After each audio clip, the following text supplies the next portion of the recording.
Welcome to the deep dive. Today we're looking into Ezra chapter 1. Mm-hmm. And it's quite the story. It's about the return from exile, rebuilding the temple, but it kicks off in a really unexpected way. Yeah, completely. It doesn't start with the exiles, does it? It starts with Cyrus, king of Persia. Right, a foreign king. And the text says right in his first year that the Lord stirred his spirit. That's the phrase, yes, stirred his spirit.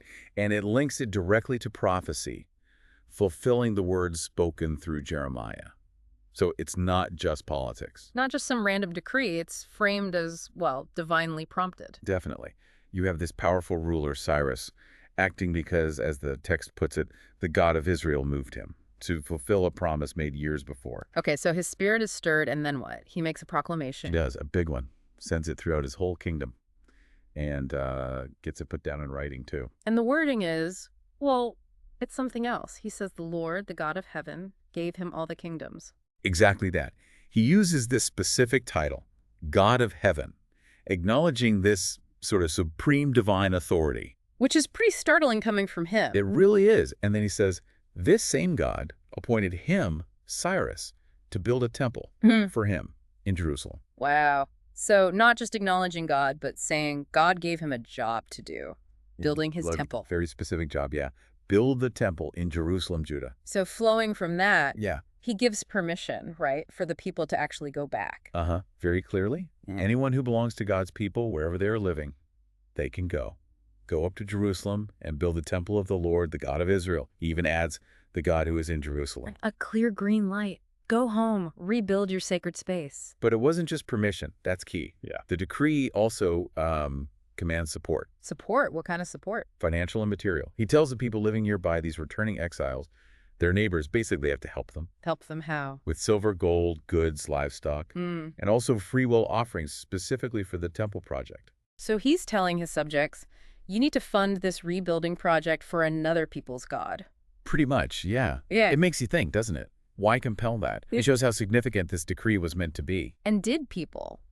Did they actually do it? How did the exiles and their neighbors react? Well, the text says the leader's family, heads of Judah and Benjamin, the priests, the Levites, everyone whose heart God had moved, they got ready to go. So another mention of God moving hearts, not just Cyrus. Right. It emphasizes this divine impetus behind the whole movement, and crucially, their neighbors. They stepped up. They gave the silver and gold. They did. Yeah. Silver, gold, goods, livestock, valuable gifts. It says they assisted them generously, even beyond the free will offerings. Real community support, you know. It's amazing. So people are preparing to go. They've got resources. But what about the temple itself? The original one was looted? Yes. And Cyrus addressed that too. It's a huge part of the story. King Cyrus himself brought out the original temple articles. The ones Nebuchadnezzar took? The very same. The treasures Nebuchadnezzar carried off from Jerusalem and put in his own God's temple in Babylon. Cyrus orders them returned. That's symbolically massive, bringing back the sacred items. Absolutely. And they even list them. Cyrus has his treasurer, Mithridates, count them out to Sheshbazzar. Sheshbazzar! He's called the Prince of Judah here. He is. And Mithridates counts out this inventory. It's surprisingly specific. Okay, like what? Well, it mentions 30 gold dishes, 1,000 silver dishes, 29 silver pans, Okay. then 30 gold bowls, 410 matching silver bowls, specific detail there, and 1,000 other articles. Wow, that is a detailed list, a lot of items. It really is. The total given is 5,400 articles, 5,400 gold and silver items. Incredible. And Sheshbazzar takes all of this back. Every bit of it. The text says he brought all these along when the exiles went up from Babylon to Jerusalem.